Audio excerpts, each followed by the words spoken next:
l'église avec mon pasteur, pasteur Georges. Il nous parle de l'importance du mariage. Il avait donné 2 questions. La première question qu'il nous a proposée, la première question c'est que que pensez-vous?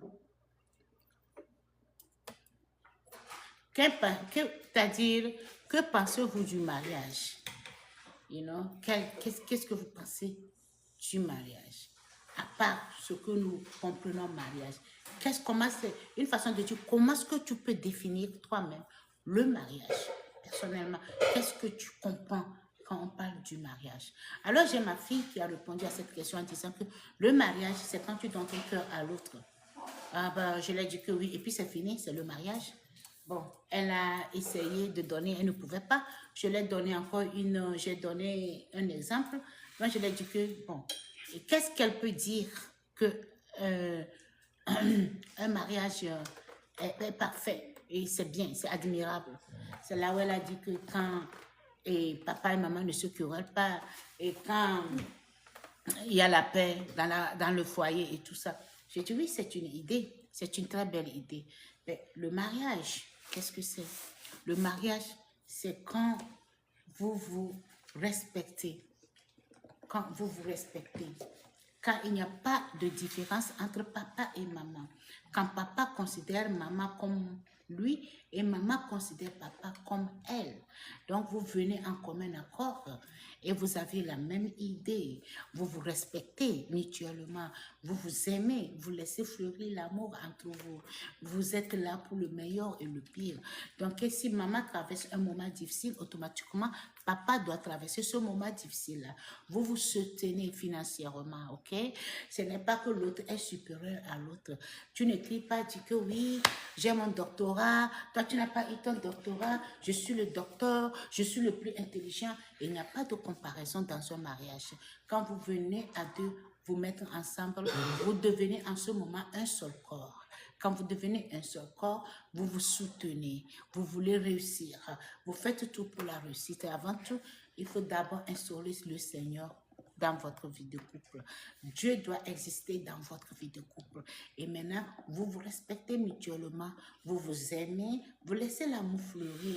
Et puis bon, you know, les obstacles vont venir, les arguments vont venir. On ne peut pas refuser, les disputes vont venir. Mais savoir aller après, demander, est-ce que si tu lances un mot qui a été touchant à ton partenaire, quand tu penses que tu as dit quelque chose qui a fait du mal, savoir t'excuser, savoir demander à ton partenaire de te, put the light, attends, I don't feel it, this, de te pardonner, yeah? Donc, c'est ça. Un mariage devait être quelque chose que vous venez ensemble, oh non, vous venez ensemble et puis bon voilà, donc selon moi c'est ça, selon moi je pense que ça, yeah? Et puis la deuxième question c'est que si ton mariage est imparfait et c'est très bien, qui va bénéficier de ce mariage? Automatiquement les enfants. Quand vous attendez et que vous essayez, ce n'est pas facile, mais vous essayez d'établir un bon mariage, une union d'amour et vous aimez et tout marche bien, vous vous soutenez, même malgré les obstacles, vous arrivez à dépasser les obstacles et vous êtes ensemble. Là, en ce moment, qui bénéficient, ce sont les enfants qui vont bénéficier de ce mariage parce que ensemble, vous pouvez maintenant éduquer ces enfants. Ensemble, vous pouvez maintenant vous compléter des idées. Ensemble, maintenant, vous pouvez impacter des trucs dans la vie de ces enfants. Parce que là, donc les enfants seront maintenant obligés de vous écouter parce que vous venez en un seul mot pour le truc, pour le développement de ces enfants. Bon, voilà, donc c'est très important que dans un mariage, qu'il y a un respect mutuel. Yeah?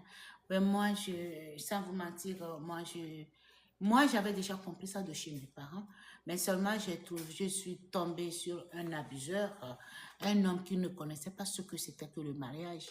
Pour lui, le mariage, il fallait maltraiter, il fallait torturer, il fallait abuser, il fallait insulter, il fallait enculer, il fallait surtout toucher la femme ne devait ne devait pas avoir, il fallait pas être là pour elle, et il fallait utiliser tout le monde qui venait.